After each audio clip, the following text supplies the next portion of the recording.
Edu ഹബിൻ്റെ പുതിയ വീഡിയോയിലേക്ക് എല്ലാവർക്കും സ്വാഗതം. 2023 ഡിസംബർ 14 നടത്തിയ നെറ്റ് എക്സാമിൻ്റെ ക്വസ്റ്റ്യൻ പേപ്പറാണ് നമ്മൾ അനലൈസ് ചെയ്യുന്നത്. ഇതിനു മുമ്പത്തെ വീഡിയോസിൽ നമ്മൾ പ്രീവിയസ് ഇയർ ക്വസ്റ്റ്യൻസ് തന്നെയാണ് അനലൈസ് ചെയ്ത് അത് നിങ്ങൾക്ക് ലഭിക്കുവാനായിട്ട് നെറ്റ് റാപ്പ് റിവിഷൻ എന്ന് പറഞ്ഞൊരു പ്ലേലിസ്റ്റ് നമ്മൾ ക്രിയേറ്റ് ചെയ്തിട്ടുണ്ട്. ആ പ്ലേലിസ്റ്റിൽ കയറി കഴിഞ്ഞാൽ നിങ്ങൾക്ക് ലഭിക്കുന്നതാണ്. ഇന്നത്തെ ക്ലാസ്സിൽ നമ്മൾ മെയിനായിട്ട് അനലൈസ് ചെയ്യുന്നത് ഹയർ എഡ്യൂക്കേഷനിലെയും റീഡിംഗ് കോംപ്രഹെൻഷനിലെയും ക്വസ്റ്റ്യൻസ് ആണ്. First question, which of the following open universities was established in accordance with the National Education Policy 1986? National Education Policy 1986 base ചെയ്തുകൊണ്ട് തുടങ്ങിയ ഓപ്പൺ യൂണിവേഴ്സിറ്റി ഏതെന്നാണ് ചോദിച്ചിരിക്കുന്നത്. Doctor BR Ambedkar open university Hyderabad, Indira Gandhi national open university Delhi, Karnataka state open university Mysore, Yashwant Rao Chavan Maharashtra open university Nashik. Answer വരുന്ന ഏതായിരിക്കും? Option 2 ആണ്. Indira Gandhi national open university ഡൽഹിയാണ് national education policy 1986 base ചെയ്തുകൊണ്ട് തുടങ്ങിയ open university. Indira Gandhi national open യൂണിവേഴ്സിറ്റിയാണ് ഇഗ്നോ എന്ന പേരിൽ അറിയപ്പെടുന്നത്. Doctor BR Ambedkar open university ഹൈദരാബാദിലുള്ളതാണ് ആദ്യത്തെ ഓപ്പൺ യൂണിവേഴ്സിറ്റി എന്ന് പറയുന്നത്. 1981 ഇത് എസ്റ്റാബ്ലിഷ് ചെയ്തത്. 1996 മൈസൂരിൽ സ്ഥാപിതമായിട്ടുള്ള സ്റ്റേറ്റ് ഓപ്പൺ യൂണിവേഴ്സിറ്റിയാണ് Karnataka state open university Mysore. 1989 Yashwant Rao Chavan Maharashtra open university നാസിക്കിൽ സ്ഥാപിച്ചത്. Next question, which of the following universities in ancient India had 6 colleges each under them and had a lot of exchange of ideas between them? താഴെ കൊടുത്തിരിക്കുന്ന ഏത് university അൻഷ്യൻ ഇന്ത്യയിലുള്ള ഏത് യൂണിവേഴ്സിറ്റീസിൻ്റെ കീഴിലാണ് 6 colleges ഉണ്ടായിരുന്നത് എന്നാണ് ചോദിച്ചിരിക്കുന്നത്. അപ്പോൾ അവർ ഐഡിയാസൊക്കെ എക്സ്ചേഞ്ച് ചെയ്യുകയൊക്കെ ചെയ്യായിരുന്നു. അപ്പം ആ 6 കോളേജസ് ഉണ്ടായിരുന്ന ആ ഒരു യൂണിവേഴ്സിറ്റി എന്നാണ് ചോദിച്ചിരിക്കുന്നത്. ഓപ്ഷൻസ് ശ്രീധന്യ, കഥക്, നളന്ദ, തക്ഷശില, വിക്രമശില. ആൻസർ വരുന്ന ഓപ്ഷൻ 2 ആണ്. നളന്ദ വിക്രമശിലയാണ്. നളന്ദ യൂണിവേഴ്സിറ്റിയുടെയും വിക്രമശില യൂണിവേഴ്സിറ്റിയുടെയും കീഴിലായിരുന്നു 6 കോളേജസ് ഉണ്ടായിരുന്നത്. നളന്ദ എന്ന് പറയുന്നത് നളന്ദ യൂണിവേഴ്സിറ്റി അൻഷ്യൻ ഇന്ത്യയിലെ ഒരു സെൻറ്റർ ഓഫ് ലേണിംഗ് ആയിരുന്നു. നമ്മുടെ വേൾഡിൻ്റെ വേരിയസ് പാർട്സിൽ നിന്നുള്ള സ്കോളേഴ്സൊക്കെ അവിടെ പഠിക്കാനായിട്ട് വന്നിട്ടുണ്ട്. നളന്ദ യൂണിവേഴ്സിറ്റിയുടെ കീഴിൽ സെവറൽ കോളേജസ് ഉണ്ടായിരുന്നു. അതുപോലെ തന്നെ അൻഷ്യൻ ഇന്ത്യയിൽ പ്രോമിനൻ്റ് ആയിട്ടുള്ള മറ്റൊരു യൂണിവേഴ്സിറ്റിയായിരുന്നു വിക്രമശില എന്ന് പറയുന്നത്. ബുദ്ധിസം, ഫിലോസഫി, ലോജിക്ക്, തന്ത്ര എന്നിവയെല്ലാമായിരുന്നു അവിടുത്തെ മെയിനായിട്ടുള്ള ഫീൽഡ് എന്ന് പറയുന്നത്. ബീഹാറിലാണ് വിക്രമശില യൂണിവേഴ്സിറ്റി ലൊക്കേറ്റ് ചെയ്തിട്ടുള്ളത്. Next question, find out the correct chronological order of the establishment of the following universities India. താഴെ കൊടുത്തിരിക്കുന്ന യൂണിവേഴ്സിറ്റീസ് അത് വന്നതനുസരിച്ച് അതിൻ്റെ ക്രോണോളജിക്കൽ ഓർഡറിൽ അറേഞ്ച് ചെയ്യാനാണ് പറഞ്ഞിരിക്കുന്നത്. ഇന്ത്യയിലെ മെയിൻ ആയിട്ടുള്ള യൂണിവേഴ്സിറ്റീസ് അത് എസ്റ്റാബ്ലിഷ് ചെയ്ത ഇയർ, അതുപോലെ തന്നെ എസ്റ്റാബ്ലിഷ് ചെയ്ത വ്യക്തി, ഈ കാര്യങ്ങളെല്ലാം നമ്മൾ ഓർത്തിരിക്കണം. ഇതുമായിട്ട് റിലേറ്റ് ചെയ്തിട്ടുള്ള ഒരു ക്വസ്റ്റ്യൻ എന്തായാലും നെറ്റിന് ചോദിക്കും. അതുപോലെ തന്നെ മുമ്പ് കണ്ട ക്വസ്റ്റ്യൻസ് അൻഷ്യൻ്റ് യൂണിവേഴ്സിറ്റീസ് അതുമായിട്ട് റിലേറ്റ് ചെയ്തിട്ടും ഒരു ക്വസ്റ്റ്യൻ എന്തായാലും നിങ്ങളോട് ചോദിക്കുന്നതാണ്. സോ ഈ 2 പാർട്ടും നിങ്ങൾ നന്നായിട്ട് വേണം പഠിച്ചിട്ട് പോകാനായിട്ട്. നമുക്കിവിടെ ഓപ്ഷനിൽ തന്നിരിക്കുന്ന Agra university, Delhi university, Nagpur university, Andhra university, university of Calcutta എന്നിവയാണ്. ഇവിടെ ആൻസർ വരുന്ന ഓപ്ഷൻ 2 ആണ്. ആദ്യം വരുന്ന യൂണിവേഴ്സിറ്റി ഓഫ് കൽക്കട്ട, അത് പ്രീ ഇൻഡിപെൻഡൻസിന് സമയത്തായിരുന്നു, നമ്മുടെ ഇൻഡിപെൻഡൻസിന് മുമ്പായിരുന്നു.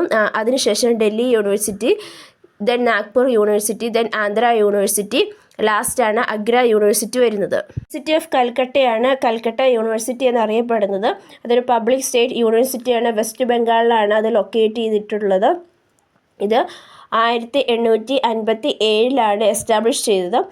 ഓൾഡസ്റ്റ് ആയിട്ടുള്ളൊരു മൾട്ടി ഡിസിപ്ലിനറി യൂണിവേഴ്സിറ്റിയാണ് ഇന്ത്യയിലെ. 1854 വുഡ്സ് ഡിസ്പാച്ചിൻ്റെ റെക്കമെൻഡേഷൻ്റെ ഫലമായിട്ടാണ് യൂണിവേഴ്സിറ്റി ഓഫ് കൽക്കട്ട വന്നത്. ഡൽഹി യൂണിവേഴ്സിറ്റി അല്ലെങ്കിൽ യൂണിവേഴ്സിറ്റി ഓഫ് ഡൽഹി എന്ന് പറയുന്നത് ഒരു കോളേജിയേറ്റ് റിസർച്ച് സെൻട്രൽ യൂണിവേഴ്സിറ്റിയാണ്. ഡൽഹിയിൽ ആണ് ഇത് ലൊക്കേറ്റ് ചെയ്യുന്നത്. ഇത് 1922 ഫൗണ്ട് ചെയ്തത്. ഇന്ത്യയുടെ വൈസ് പ്രസിഡൻ്റാണ് ഈ യൂണിവേഴ്സിറ്റിയുടെ ചാൻസലറായിട്ട് നിലകൊള്ളുന്നത്. നാഗ്പൂർ യൂണിവേഴ്സിറ്റി ഒരു പബ്ലിക് സ്റ്റേറ്റ് യൂണിവേഴ്സിറ്റിയാണ്. നാഗ്പൂരാണ് ഇത് സ്ഥിതി ചെയ്യുന്നത്. ഇന്ത്യയിലെ വൺ ഓഫ് ദ ഓൾഡസ്റ്റ് യൂണിവേഴ്സിറ്റിയാണ്. അതുപോലെ തന്നെ മഹാരാഷ്ട്രയിലെ 2ാമത്തെ ഓൾഡസ്റ്റ് യൂണിവേഴ്സിറ്റി കൂടിയാണിത്. 1923 ഇത് എസ്റ്റാബ്ലിഷ് ചെയ്തത്. ആന്ധ്ര യൂണിവേഴ്സിറ്റി ഒരു പബ്ലിക് യൂണിവേഴ്സിറ്റിയാണ്. വിശാഖപട്ടണത്താണ് ഇത് സ്ഥിതി ചെയ്യുന്നത്. 1926 ഇത് എസ്റ്റാബ്ലിഷ് ചെയ്തത്. ഡോക്ടർ ഭീംറാവ് അംബേദ്കർ യൂണിവേഴ്സിറ്റിയാണ് ആഗ്ര യൂണിവേഴ്സിറ്റി എന്ന പേരിൽ അറിയപ്പെടുന്നത്. ഇതൊരു ഓട്ടോണമസ് യൂണിവേഴ്സിറ്റിയാണ്. ഉത്തർപ്രദേശിലുള്ള ആഗ്രയിലാണ് സ്ഥിതി ചെയ്യുന്നത്. ഫോമർലി ഇത് ആഗ്ര യൂണിവേഴ്സിറ്റി എന്നായിരുന്നു. അതിനുശേഷം പിന്നീട് അതാണ് ഡോക്ടർ ഭീംറാവ് അംബേദ്കർ യൂണിവേഴ്സിറ്റി എന്ന പേരിൽ അറിയപ്പെടാനായിട്ട് തുടങ്ങിയത്. 1927 ഇത് എസ്റ്റാബ്ലിഷ് ചെയ്തത്. Next question, match the following ആണ്. Match list 1 with list 2. List 1 commissions committee ഒക്കെയാണ് കൊടുത്തിരിക്കുന്നത്. ലിസ്റ്റ് 2 അതിൻ്റെ ഫോക്കസ് ഏരിയ ആണ് കൊടുത്തിരിക്കുന്നത്. Sadler commission, Hartog committee, Radhakrishnan commission, Yashpal committee എന്നിവയാണ് തന്നിരിക്കുന്നത്. Focus area functioning of UGC and AICTE, university education India, comprehensive report on education India, functioning of Calcutta university. Answer വരുന്നത് option 4 ആണ്. Sadler commission, functioning of Calcutta university, ഹർട്ടോഗ് commission, comprehensive report on education India, Radhakrishnan commission, university education India, Yashpal committee, functioning of UGC and AICTE. Sadler commission അല്ലെങ്കിൽ Calcutta university commission നിലവിൽ വന്ന 1917 ഇംഗ്ലണ്ടിലെ Leeds സർവകലാശാല vice chancellor ആയിരുന്ന doctor Michael Sadler ആയിരുന്നു ഇതിൻ്റെ അധ്യക്ഷൻ. അതുകൊണ്ടാണ് ഇതിനെ സാഡ്ലർ കമ്മീഷൻ എന്ന് വിളിക്കുന്നത്. കൽക്കട്ട സർവകലാശാലയുടെ സ്ഥിതിയും ഭാവി പരിപാടികളും പഠിക്കാനാണ് ഈ കമ്മീഷൻ രൂപവൽക്കരിച്ചത്. കൽക്കട്ട യൂണിവേഴ്സിറ്റിനെ പറ്റി മാത്രമല്ല മറ്റ് യൂണിവേഴ്സിറ്റികളെ പറ്റി ഇത് പഠിക്കുകയുണ്ടായി. അതിൻ്റെ ഫലമായിട്ട് 3 വർഷത്തെ ഡിഗ്രി കോഴ്സുകൾ ആരംഭിക്കണമെന്നും മെഡിസിൻ, എഞ്ചിനീയറിംഗ്, കൃഷി, ഇൻഡസ്ട്രി, എഡ്യൂക്കേഷൻ, സയൻസ്, ആർട്സ് തുടങ്ങിയ പഠനശാഖകൾക്ക് പ്രാധാന്യം നൽകണമെന്നും സെക്കൻഡറി വിദ്യാഭ്യാസം കാര്യക്ഷമമാക്കാനായിട്ട് ആവശ്യമായ ധനസഹായം ഉറപ്പാക്കണം എന്നീ റെക്കമെൻഡേഷൻസ് ഒക്കെ ഇത് മുമ്പോട്ട് വെച്ചു. 1929 ഹർട്ടോഗ് കമ്മിറ്റി വന്നത്. സർ ഫിലിപ്പ് ഹർട്ടോഗിൻ്റെ അധ്യക്ഷതയിലാണ് ഈ കമ്മിറ്റി രൂപവൽക്കരിച്ചത്. ഇന്ത്യയിലെ വിദ്യാഭ്യാസത്തെ പറ്റി ഒരു കോംപ്രഹെൻസീവ് റിപ്പോർട്ടാണ് ഇത് മുമ്പോട്ട് വെച്ചത്. കുട്ടികളുടെ പൊതുവിദ്യാഭ്യാസം മിഡിൽ സ്കൂൾ ഘട്ടത്തിൽ വെച്ച് അവസാനിപ്പിച്ചിട്ട് അവരെ പ്രത്യേക പാഠ്യപദ്ധതി അനുസരിച്ച് പഠിപ്പിക്കണം എന്ന് ഈ കമ്മിറ്റി മുമ്പോട്ട് വെച്ചു. 1948-49 കാലഘട്ടങ്ങളിലാണ് യൂണിവേഴ്സിറ്റി വിദ്യാഭ്യാസ കമ്മീഷൻ അല്ലെങ്കിൽ രാധാകൃഷ്ണ കമ്മീഷൻ നിലവിൽ വന്നത്. യൂണിവേഴ്സിറ്റി എഡ്യൂക്കേഷൻ്റെ വിവിധ വശങ്ങൾ പഠിക്കാനും അതിൻ്റെ പുനഃസംവിധാനവും പരിഷ്കരണം ശുപാർശ ചെയ്യാനുമായിട്ടാണ് ഈ കമ്മീഷനെ നിയമിച്ചത്. 1949 ഇത് റിപ്പോർട്ട് സമർപ്പിച്ചത്. 2009 വന്ന യശ്പാൽ കമ്മിറ്റിയാണ് യൂണിവേഴ്സിറ്റി കമ്മീഷനും അതുപോലെ തന്നെ all India council for technical എഡ്യൂക്കേഷൻ്റെ ഫങ്ഷനിങ്ങിനെ പറ്റിയൊക്കെ സ്റ്റഡി നടത്തിയത്. അതുപോലെ തന്നെ ഇന്ത്യയിലെ ഹയർ എഡ്യൂക്കേഷൻ എങ്ങനെ ഇംപ്രൂവ് ചെയ്യാം എന്നുള്ളതിനെ പറ്റിയും അഡ്വൈസ് നൽകുകയായിരുന്നു ഈ കമ്മിറ്റി ചെയ്തത്. Next question, given below 2 statements. Statement 1, financing higher education in a country like India depends upon availability of resource and other financial implications. Statement 2, according to NEP 2020, funding and financing of higher education will be carried out by the second vertical of Higher Education Commission of India, that is Higher Education Grand Council. In the light of the above statement, choose the most appropriate answer from the options given below. അതായത് statement 1 പറഞ്ഞിരിക്കുകയാണ്, India പോലുള്ള കൺട്രീസിൽ higher എഡ്യൂക്കേഷൻ്റെ financing എന്ന് പറയണം അതിൽ depend ചെയ്തിരിക്കുന്നത് റിസോഴ്സിൻ്റെ availability മറ്റ് financial ഇംപ്ലിക്കേഷനെ base ചെയ്തുകൊണ്ടാണെന്നാണ് പറഞ്ഞിരിക്കുന്നത്. ഇനി സ്റ്റേറ്റ്മെൻറ്റ് 2 പറഞ്ഞിരിക്കുന്നത് NEP 2020 അനുസരിച്ച് ഹയർ എഡ്യൂക്കേഷൻ്റെ ഫണ്ടിങ്ങും ഫിനാൻസിങ്ങും ഒക്കെ ക്യാരി ഔട്ട് ചെയ്യുന്ന ഒരു സെക്കൻഡ് വെർട്ടിക്കലാണ്. അതായത് second vertical higher education commission of India, അതായത് ഹയർ എഡ്യൂക്കേഷൻ ഗ്രാൻഡ് കൗൺസിലിംഗ് ആണ് ഫിനാൻസിങ്ങും ഫണ്ടിങ്ങും ഒക്കെ ക്യാരി ഔട്ട് ചെയ്യുന്നത് എന്നാണ് പറഞ്ഞിരിക്കുന്നത്. Both statement 1 and statement 2 are correct. Both statement 1 and statement 2 are incorrect. Statement 1 is correct but statement 2 is incorrect. Statement 1 is incorrect but statement 2 is correct. Answer വരുന്നത് option 3 ആണ്. അതായത് statement 1 കറക്റ്റും statement 2 ഇൻകറക്റ്റുമാണ്. അതായത് availability of റിസോഴ്സിനെ മറ്റ് financial ഇംപ്ലിക്കേഷനെ അനുസരിച്ചിട്ടാണ് India പോലുള്ള കൺട്രീസിലെ financing നൽകുന്നത് higher education എന്നുള്ളത് statement ശരിയാണ്. പക്ഷേ സ്റ്റേറ്റ്മെൻറ്റ് 2 പറഞ്ഞിരിക്കുന്ന കാര്യം തെറ്റാണ്. ഈ ഹയർ എഡ്യൂക്കേഷൻ ഗ്രാൻഡ് കൗൺസിൽ ഒരിക്കലും ഒരു സെക്കൻഡ് വെർട്ടിക്കലായിട്ടല്ല നിലകൊള്ളുന്നത്. ഈ higher education commission of India എന്നുള്ളത് നമ്മുടെ ഹയർ എഡ്യൂക്കേഷനെ കൺട്രോൾ ചെയ്യാനുള്ള ഒരു ബോഡിയാണ്. അതിൻ്റെ കീഴിൽ നിയന്ത്രണത്തിനായിട്ട് നാഷണൽ ഹയർ എഡ്യൂക്കേഷൻ റെഗുലേറ്ററി കൗൺസിലും നിലവാരത്തിൻ്റെ ക്രമീകരണത്തിനായിട്ട് ജനറൽ എഡ്യൂക്കേഷൻ കൗൺസിലും ധനസഹായത്തിനായിട്ട് ഹയർ എഡ്യൂക്കേഷൻ ഗ്രാൻഡ് കമ്മീഷനും അക്രഡിറ്റേഷനായിട്ട് നാക്കുമായിട്ടാണ് നിലകൊള്ളുന്നത്. സോ നമ്മൾ ഹയർ എഡ്യൂക്കേഷനിൽ 5 ക്വസ്റ്റ്യൻസ് ആണ് കണ്ടത്. ഇനി നമ്മൾ നോക്കാനായിട്ട് പോകുന്ന റീഡിംഗ് കോംപ്രഹെൻഷനിലെ ക്വസ്റ്റ്യൻസ് ആണ്. Read the following passage and answer the questions that follow. Tiger reserves are an important part of our tourism industry. There are 42 declared tiger reserves in India which are generally operated by state forest departments. Indian tiger, also known as Bengali tiger, is the national animal of India. Its scientific name is Panthera tigris tigris. Tigers are maintained in reserve for their scientific, economic, aesthetic, cultural and ecological values, and they are kept as national heritage for the education and enjoyment of people.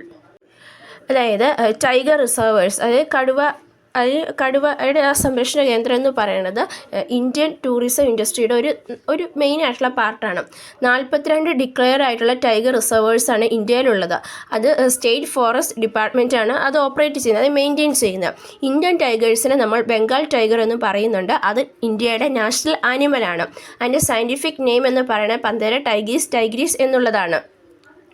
ഈ ടൈഗേഴ്സിനെ നമ്മൾ റിസർവേഴ്സിൽ maintain ചെയ്യുന്നത് അതിൻ്റെ സയൻറ്റിഫിക്കായിട്ടും എക്കണോമിക്കായിട്ടും ഈസ്തറ്റിക്കായിട്ടും കൾച്ചറായിട്ടുള്ള ecological വാല്യൂസിനാണ്. അതുപോലെ തന്നെ അതിന് national heritage ആയിട്ടാണ് എഡ്യൂക്കേഷൻ്റെയും enjoyment of പീപ്പിളിന് വേണ്ടി അത് നാഷണൽ ഹെറിറ്റേജ് ആയിട്ടാണ് കരുതപ്പെടുന്നത്. But in recent years, tiger tourism has become a troublesome issue due to rapid growth of killing of tigers due to illegal poaching. This is a wake-up call not only for the Department of Tourism but also for the various wildlife organizations and other governing bodies. Since the government have failed to implement adequate enforcement response and investigation, wildlife crimes have increased by years. Today, there are some activists and environmentalists who are demanding a complete ban on public access to wildlife reservoirs. But such a complete one would be a setback. പക്ഷേ കുറച്ച് നാളുകളായിട്ട് ഈ tiger tourism എന്ന് പറയുന്നത് ഒരു വലിയൊരു troublesome ആയിട്ടുള്ള issue ആയിട്ട് മാറിക്കൊണ്ടിരിക്കുകയാണ്. അതെന്താണെന്ന് വെച്ച് കഴിഞ്ഞാൽ ഈ ടൈഗേഴ്സിനെ നമ്മൾ ഇല്ലീഗലായിട്ട് വേട്ടയാടി കൊല്ലുകയാണ് ചെയ്യുന്നത്. സോ അതാണ് ഈ ഒരു ട്രബിൾസം ഇഷ്യൂ ആയിട്ട് നിലകൊള്ളുന്നത്. അതായത് ഈ ടൈഗേഴ്സിനെ വേട്ടയാടാനായിട്ട് വേണ്ടി കൊന്നുകളയുന്നത് ഭയങ്കരമായിട്ട് നമ്മുടെ ഇന്ത്യയിൽ ഇൻക്രീസ് ചെയ്യുകയാണ് ചെയ്യുന്നത്. ഇത് ഡിപ്പാർട്ട്മെൻറ്റ് ഓഫ് ടൂറിസത്തിന് മാത്രമുള്ള വേക്കപ്പ് കോൾ അല്ല, മറിച്ച് വൈൽഡ് ലൈഫ് ഓർഗനൈസേഷനും അതർ ഗവൺമെൻറ് ബോഡീസിനും ഒക്കെ ഉള്ളൊരു വേക്കപ്പ് കോൾ തന്നെയാണ്. കാരണം ഇതിനി കൂടുകയുള്ളൂ. നമ്മുടെ ഗവൺമെൻറ് ഇതിനെ മറികടക്കാനായിട്ടുള്ള അഡിക്വേറ്റ് എൻഫോഴ്സ്മെൻറ്റ് റെസ്പോൺസും ഇൻവെസ്റ്റിഗേഷനും ഒക്കെ ഇംപ്ലിമെൻറ്റ് ചെയ്യുന്ന കാര്യത്തിൽ, അതായത് ഇത് തടയാനായിട്ട്, ഈ വേട്ടയാടൽ തടയാനായിട്ട് നമ്മൾ നടത്തിയ പരിശ്രമങ്ങളൊക്കെ ഫെയിലാവുകയാണ് ചെയ്യുന്നത്. വൈൽഡ് ലൈഫ് ക്രൈംസ്, അതായത് ഈ വന്യമൃഗങ്ങളെ വേട്ടയാടുന്നത് ഓരോ ദിവസവും കൂടിക്കൊണ്ടിരിക്കുകയാണ് ചെയ്യുന്നത്. നമ്മൾ ആദ്യമേ പറഞ്ഞു ഇത് എല്ലാ മൃഗങ്ങൾക്കും ഇത് ഭാവിയിൽ സംഭവിക്കാവുന്നതാണ്. സോ അതുകൊണ്ട് തന്നെ ഇത് വൈൽഡ് ലൈഫ് ക്രൈംസ് മൊത്തമായിട്ട് നമ്മുടെ ഇന്ത്യയിൽ കൂടിക്കൊണ്ടിരിക്കുകയാണ് ചെയ്യുന്നത്. അതുകൊണ്ട് ഇന്ത്യയിലെ കുറച്ച് ആക്ടിവിസ്റ്റും എൻവയോൺമെൻറ്റലിസ്റ്റുകാരും ഒക്കെ ഈ വൈൽഡ് ലൈഫ് റിസർവേഴ്സിനെ നമ്മളെ പബ്ലിക് അസസ് ചെയ്യുന്നത് നിർത്തലാക്കണം എന്ന് പറഞ്ഞു വരുന്നുണ്ട്. പക്ഷേ ആ ഒരു കംപ്ലീറ്റ് ബാൻ എന്ന് പറയുന്നത് നമ്മളെ സെറ്റ് ബാക്ക് ചെയ്യുകയാണ് ചെയ്യുന്നത്. ഈ കംപ്ലീറ്റ് ബാൻ ചെയ്യുകയാണെങ്കിൽ നമ്മൾ പബ്ലിക്കിനെ കംപ്ലീറ്റ് ആയിട്ട് ബാൻ ചെയ്യുകയാണെങ്കിൽ നമുക്ക് തന്നെ ഒരു തിരിച്ചടിയായിട്ട് വരികയുള്ളൂ. There is no question that commercial tourism must be strictly regulated. However, a complete ban would be an extremely harmful step as it will negatively impact conservation, education, monitoring and other conservation activities. Commercial tourism strictly regulate ചെയ്യുന്നതിനെപ്പറ്റി അങ്ങനെ ഒരു question അവിടെ ഉണ്ടാകുന്നില്ല. പക്ഷേ എന്നാലും ഈ complete ban എന്ന് പറയുന്നത് നമുക്ക് എപ്പോഴും ഒരു ഹാംഫുള്ളായിട്ട്, അതായത് നെഗറ്റീവായിട്ടാണ് വരത്തുള്ളൂ. കാരണം എന്താണെന്ന് വെച്ച് കഴിഞ്ഞാൽ കൺസർവേഷൻ, എഡ്യൂക്കേഷൻ, മോണിറ്ററിങ്, അതുപോലെ തന്നെ കൺസർവേഷൻ ആക്ടിവിറ്റീസിനൊക്കെ ഇത് നെഗറ്റീവായിട്ടാണ് ഇമ്പാക്റ്റ് ചെയ്യുന്നത്. അതായത് നമ്മൾ ഈ കംപ്ലീറ്റ് ബാൻ ചെയ്ത് കഴിഞ്ഞ് കഴിഞ്ഞാൽ അത് കൂടുതൽ ദോഷമാണ് നമുക്ക് ഉണ്ടാകുള്ളൂ എന്നാണ് പറയുന്നത്. സോ ഇതാണ് നമ്മുടെ പാസേജ്. ഈ പാസേജിനെ ബേസ് ചെയ്തുകൊണ്ടാണ് നമ്മളോട് ക്വസ്റ്റ്യൻ ചോദിച്ചിരിക്കുന്നത്. Tiger tourism has become a problem in recent years because, അതായത് ടൈഗർ ടൂറിസം ഒരു പ്രോബ്ലമാണ് റീസെൻറ്റ് ഇയേഴ്സിൽ. അത് എന്തുകൊണ്ടാണെന്നാണ് ചോദിച്ചിരിക്കുന്നത്. There are too many tigers kill people, tourism disturb tigers, there is illegal poaching of tigers. Answer വരുന്നതാണ് option 4 ആണ്. There is illegal poaching of tigers ആണ്. അതായത് ടൈഗർ ടൂറിസം ഒരു പ്രോബ്ലമായിട്ട് റീസെൻറ്റ് ഇയേഴ്സിൽ വരുന്നതിൻ്റെ കാരണം എന്ന് വെച്ച് കഴിഞ്ഞാൽ ഇല്ലീഗലായിട്ട് നമ്മൾ ടൈഗേഴ്സിനെ വേട്ടയാടുകയാണ്. Next question, solution to the problem of wildlife crimes can be found by, അതായത് ഈ വൈൽഡ് ലൈഫ് ക്രൈംസിൻ്റെ ആ ഒരു സൊല്യൂഷൻ നമുക്ക് എവിടെയാണ് ഫൗണ്ട് ചെയ്യാനായിട്ട് പറ്റുന്നതെന്നാണ് ചോദിച്ചിരിക്കുന്നത്. Banning public access to wildlife reserves, banning tiger tourism, regulating commercial tourism, curtailment of wildlife population. അതൊരിക്കലും നമ്മുടെ പബ്ലിക് ആക്സസ് വൈൽഡ് ലൈഫ് റിസർവേഴ്സിനെ ബാൻ ചെയ്യുന്നത് ഒരിക്കലും ഒരു സൊല്യൂഷനല്ല. അത് നമുക്ക് സെറ്റ് ബാക്ക് വരുവാണ് ചെയ്യുന്നത്. പക്ഷേ കൊമേഴ്സ്യൽ ടൂറിസത്തിന് നമ്മൾ റെഗുലേറ്റ് ചെയ്യുകയാണെങ്കിൽ ഈ ക്രൈംസ് നമുക്ക് ഒരു പരിധിവരെ കുറയ്ക്കാനായിട്ട് സാധിക്കും. A protected area for animals, plants etcetera is called. അതായത് ആനിമൽസിനെയും പ്ലാന്റ്സിനെയും ഒക്കെ നമ്മൾ പ്രൊട്ടക്റ്റ് ചെയ്തുകൊണ്ട് ആ ഒരു ഏരിയയ്ക്ക് നമ്മൾ പ്രൊട്ടക്റ്റ് ചെയ്യുന്ന ആ ഏരിയയ്ക്ക് എന്ത് പേരാണ് വിളിക്കുന്നതെന്നാണ് ചോദിച്ചിരിക്കുന്നത്. A reserve, a forest, countryside, cantonment. Answer എന്ന ഓപ്ഷൻ 1 ആണ്, റിസർവ് ആണ്. Tigers are kept in reserves for the following reasons. Tigers റിസർവേഴ്സിൽ കെപ്റ്റ് ചെയ്യുന്ന എന്തൊക്കെ കാരണങ്ങൾ കൊണ്ടാണെന്നാണ് ചോദിച്ചിരിക്കുന്നത്. Ecological value, cultural value, agricultural value, aesthetic value, medicinal values. Answer വരുന്ന ഓപ്ഷൻ 1 ആണ്. അത് ഇക്കോളജിക്കൽ വാല്യൂസും കൾച്ചറൽ വാല്യൂസും അതുപോലെ തന്നെ ഈസ്തെറ്റിക് വാല്യൂസിനെ കൺസിഡർ ചെയ്യുന്നത് കൊണ്ടാണ് നമ്മൾ ഈ ടൈഗേഴ്സിനെ റിസർവിൽ കെപ്റ്റ് ചെയ്യുന്നത്. Next question, given below 2 statements. Statement 1, banning commercial tourism will positively impact conservation activities. Statement 2, Panthera tigris is the national animal of India. അതായത് സ്റ്റേറ്റ്മെൻറ്റ് 1 പറഞ്ഞിരിക്കുകയാണ്, ഈ കൊമേഴ്സ്യൽ ടൂറിസം നമ്മൾ ബാൻ ചെയ്ത് കഴിഞ്ഞ് കഴിഞ്ഞാൽ നമ്മുടെ കൺസർവേഷൻ ആക്ടിവിറ്റീസിനെ അത് പോസിറ്റീവ്ലി ഇമ്പാക്റ്റ് ചെയ്യും എന്നാണ് പറഞ്ഞിരിക്കുന്നത്. സ്റ്റേറ്റ്മെൻറ്റ് 2 പറഞ്ഞിരിക്കുന്നത് പന്തേര ടൈഗ്രീസ് എന്ന് പറയുന്നത് നാഷണൽ ആനിമൽ ഓഫ് ഇന്ത്യ എന്നുള്ളതാണ്. Both statement 1 and statement 2 are correct. Both statement 1 and statement 2 are incorrect. Statement 1 is correct but statement 2 is incorrect. Statement 1 is incorrect but statement 2 is correct. ഇവിടെ answer വരുന്ന option 4 ആണ്. Statement 1 ഇൻകറക്റ്റും statement 2 കറക്റ്റുമാണ്. അതായത് നമ്മുടെ commercial ടൂറിസത്തെ നമ്മൾ complete ആയിട്ട് ban ചെയ്ത് കഴിഞ്ഞ് കഴിഞ്ഞാൽ അത് നമ്മുടെ കൺസർവേഷൻ അതൊരു ഹാംഫുൾ സ്റ്റെപ്പായിട്ട് മാറുകയാണ് ചെയ്യുന്നത്. അത് നമ്മുടെ കൺസർവേഷൻ എഡ്യൂക്കേഷനൊക്കെ നെഗറ്റീവായിട്ട് ഇമ്പാക്റ്റ് ചെയ്യുകയാണ് ചെയ്യുന്നത്. സോ അതുകൊണ്ടാണ് സ്റ്റേറ്റ്മെൻറ്റ് 1 തെറ്റായിട്ട് വന്നത്. ഇനി സ്റ്റേറ്റ്മെൻറ്റ് 2 പറഞ്ഞിരിക്കുന്ന പന്തേര Tigris is the national animal of India എന്നുള്ളതാണ്. നമ്മൾ ഈ പാസേജിൽ പറഞ്ഞു Indian tiger, also known as Bengali tiger എന്ന് പറയുന്നത് നാഷണൽ ആനിമൽ ഓഫ് ഇന്ത്യ എന്നാണ്. അതിൻ്റെ സയൻറ്റിഫിക് നെയിമാണ് ഈ പന്തേര ടൈഗ്രീസ് എന്ന് പറയുന്നത്. സോ അതുകൊണ്ട് തന്നെ സ്റ്റേറ്റ്മെൻറ്റ് 2 ശരിയും സ്റ്റേറ്റ്മെൻറ്റ് 1 തെറ്റുമാണ്. നമ്മളിന്ന് 10 ക്വസ്റ്റ്യൻസും അതിൻ്റെ ആൻസേഴ്സുമാണ് അനലൈസ് ചെയ്ത്. ഇത് നിങ്ങൾക്ക് മനസ്സിലായെന്ന് വിചാരിക്കുന്നു. ഈ വീഡിയോ നിങ്ങൾക്ക് ഇഷ്ടപ്പെട്ടു കഴിഞ്ഞാൽ ലൈക്ക് ചെയ്യുക, ഷെയർ ചെയ്യുക. നമ്മുടെ ചാനൽ സബ്സ്ക്രൈബ് ചെയ്യാത്തവരാണെങ്കിൽ സബ്സ്ക്രൈബ് ചെയ്യുകയും തൊട്ടടുത്തുള്ള ബെൽ ഐക്കണിൽ ക്ലിക്ക് ചെയ്യുകയും ചെയ്യുക. നമ്മൾ ഈ വീഡിയോയോട് കൂടി നമ്മുടെ ഈ ക്വസ്റ്റ്യൻ പേപ്പർ മൊത്തമായിട്ട് നമ്മൾ കംപ്ലീറ്റ് ആയിട്ട് അനലൈസ് ചെയ്തു. അടുത്ത വീഡിയോ തൊട്ട് നമ്മൾ പുതിയ ഒരു ക്വസ്റ്റ്യൻ പേപ്പർ ആയിരിക്കും അനലൈസ് ചെയ്യാനായിട്ട് പോകുന്നത്. താങ്ക്